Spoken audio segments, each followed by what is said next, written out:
नमस्कार मित्रांनो, आज आपण चाललोय करमाळा टू येरमाळा आणि आत्ता आपण आलोय परांड्यामध्ये.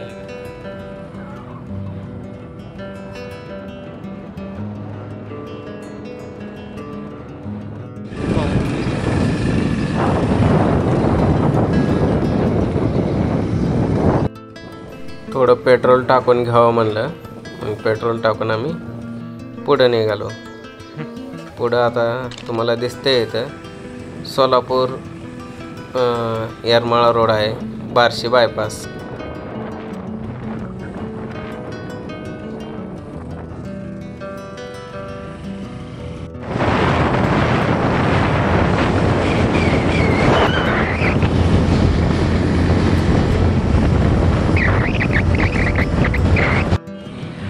आणि आपण आता येरमाळ्याजवळ पोहोचलो आहे.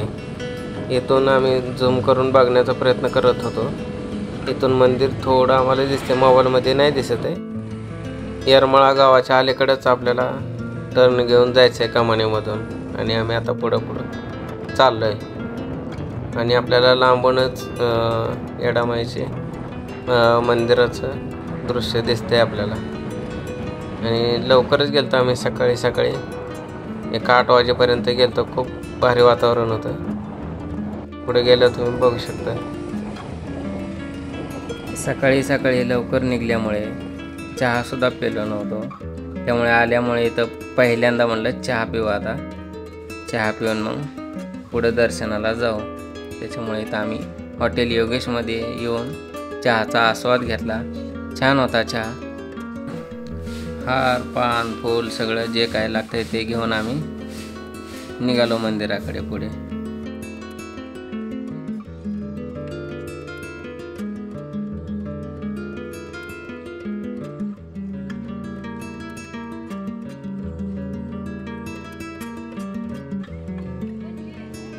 आणि देवीच्या दर्शनासाठी जाताना इथं भरपूर पायऱ्या चढून वरती जावं लागतं. आता जे लोक जातात त्यांना माहिती इथं कसे, पण जे आले नाहीत, समजा जे पहिल्यांदा हा व्हिडिओ पाहत असतील तर त्यांनी तुम्ही बघू शकता की इथं कशा प्रकारे पायऱ्या आहेत.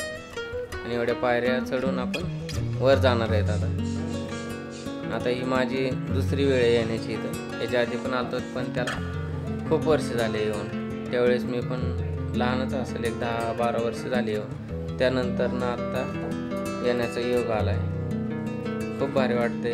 वातावरण पण चांगलं होतं. सकाळी आलतो. आणि आता पुढं खरी गंमत आहे, तुम्ही ते बघू शकता. आता आम्हाला इथे एक रील स्टार पण भेटलेले होते. त्यांची पुढं आता भेट होईल. बघत राहा फक्त व्हिडिओ तुम्ही. आणि जेवढं शक्य होईल तेवढं आम्ही तुम्हाला दाखवण्याचा प्रयत्न करतोय. व्हिडिओ आवडल्यास नक्की लाईक करा, शेअर करा, सबस्क्राईब करा. आणि देवदर्शन घेऊन झाल्यानंतर आम्ही पुढं लग्नाला पण गेलो आहे. माझ्या मित्राचं लग्न होतं मोहा या ठिकाणी, तर ते पण ह्याच्यातच आहे. तर पुढं तुम्ही ती बघायला विसरू नका.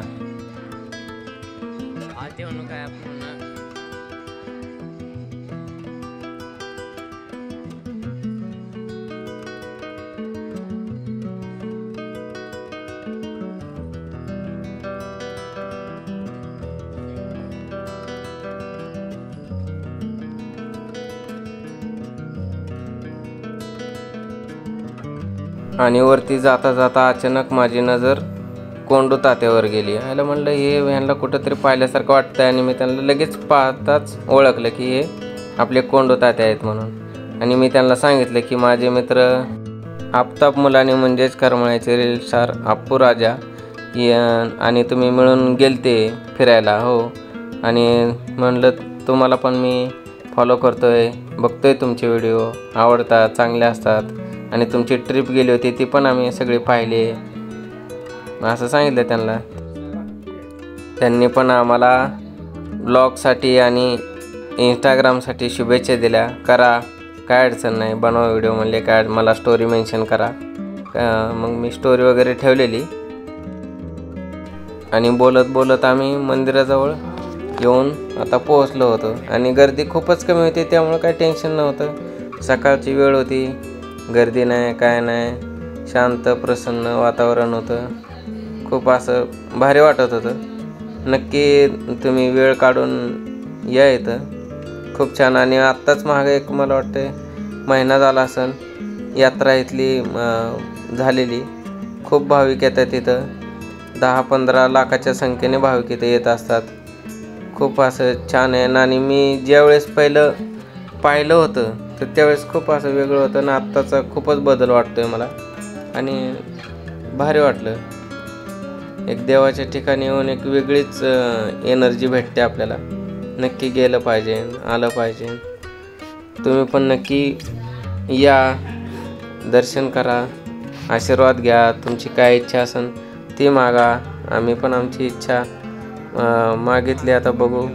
जर काही इच्छा पूर्ण झाली तर नक्कीच पुन्हा येऊ.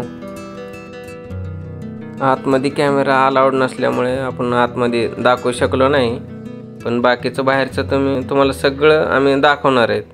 आता इथं आम्ही एक आपलं ते जे ह्याच्या ताटामध्ये आलेला दोरा तो आम्ही बांधला. आमच्या काय मनात इच्छा आहे ती सांगितली. बघू आता काय होतं. इच्छा पूर्ण झाली तर पूर्ण करण्यासाठी नक्कीच येऊ आम्ही आणि ते पण तुम्हाला पुन्हा दाखवण्याचा प्रयत्न करू.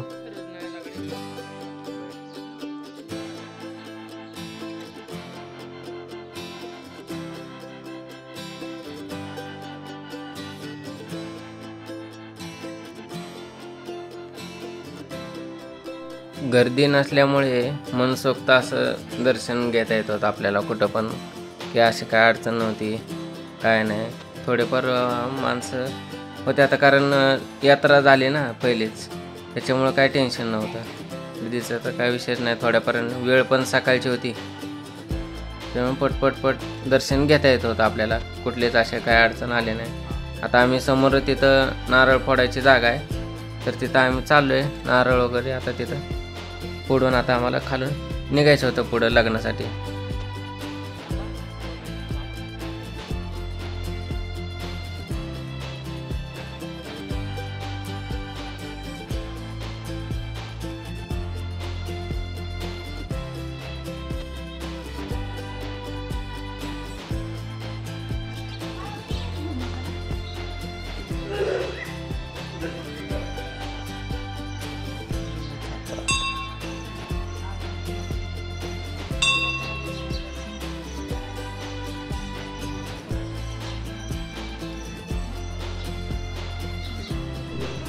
आणि पुढे गेलो तर काय, अरे बापरे, जबरदस्त असा नजारा दिसतोय.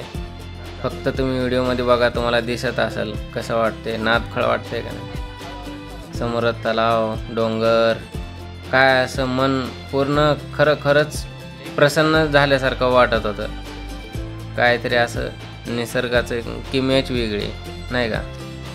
फक्त बघा तुम्ही कसं वाटते. जे आल्यात तर त्यांना येतात लोक तर त्यांना माहिती, पण जे आले नाही त्यांच्यासाठी खरंच खूप सुंदर अशी जागा आहे. बघा फक्त तुम्ही कसं वाटते काय, आणि सांगा कमेंटमध्ये मला.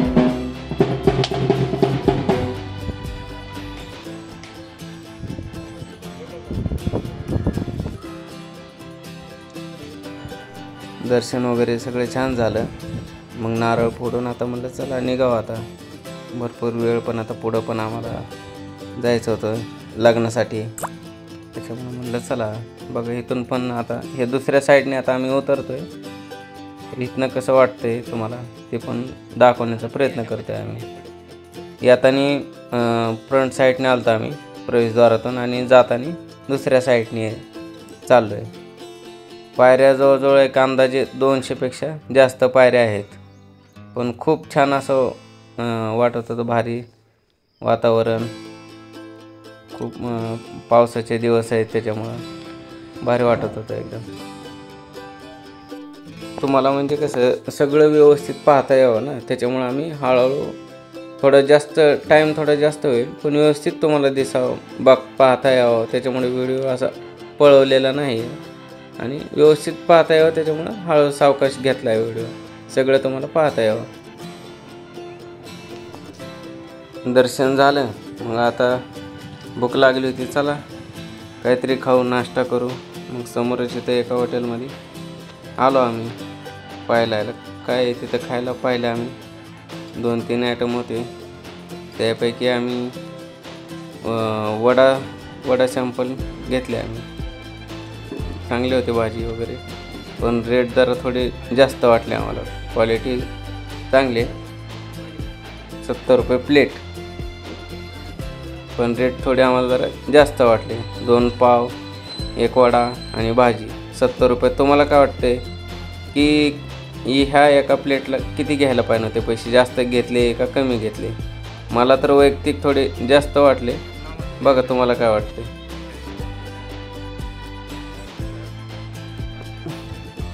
दर्शन झालं, सगळं झालं, नाश्ता झाला. आता आम्ही म्हणलं निघावं आता पुढच्या प्रवासाला.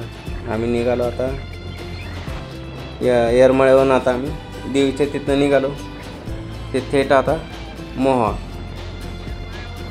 या ठिकाणी एक लग्न आहे माझ्या मित्राचं, तर त्या ठिकाणी आम्ही चाललेलो.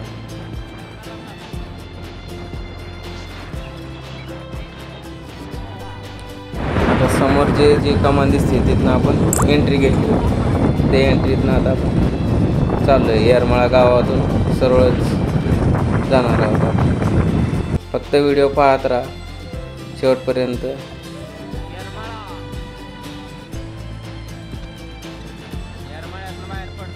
येरमाळ्यातून बाहेर पडून आता मोहा गावाजवळ आलतो. फक्त 6 किलोमीटर राहिले. तिथे गेल्यावर पाहुण्यांनी आपला फेटा बांधून सत्कार वगैरे केला.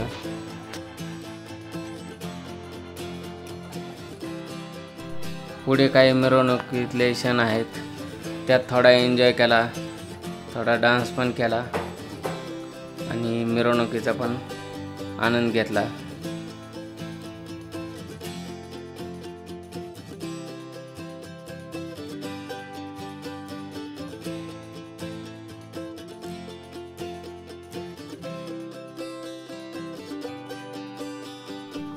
पुढं पिंजऱ्यात बसल्यावर तुम्हाला वाटत असेल की ह्यांना काय अटक वगैरे झाली का, तर तसं काय नाही मित्रांनो.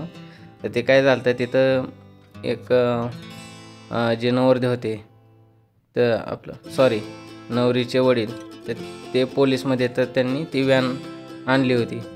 त्याच्यामुळं आम्ही त्याच्यात बसून लग्न मंडपापर्यंत गेलो. नाही तर तुम्हाला वाटायचं ह्यांना काय अटक वगैरे गेली काय, तर तसं काय नाही. ते फक्त त्याच्यात आम्ही थोड्या वेळ बसलो होतो.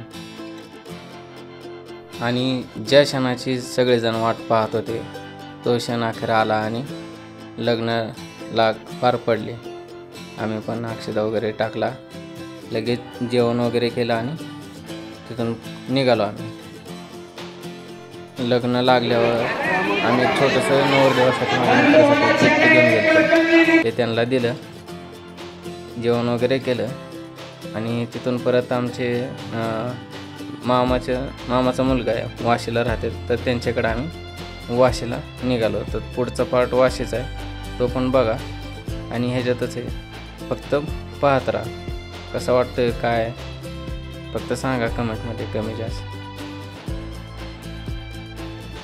आणि वाशीला गेल्यावर पण काय आम्ही शांत काय बसलो नाही. परत ते सरच आहेत, तर ते बोलले चला आपण इथं कुंतलगिरी म्हणून खूप छान ठिकाण आहे, तर तिथं तुम्हाला घेऊन जाऊ. या, तुम्हाला फिरायची आवड आहे, दाखवू, जाऊन फिरून. आणि कुंतलगिरीचा पेढा पूर्ण महाराष्ट्रामध्ये फेमस आहे. पेढा पण घेतला. तिथं बाहुबली जैन धर्मियांचं स्थळ आहे, मोठी मूर्ती वगैरे मंदिर आहे. तर आम्ही आता निघाले कुंतलगिरीकडे. बघत राहा फक्त ते.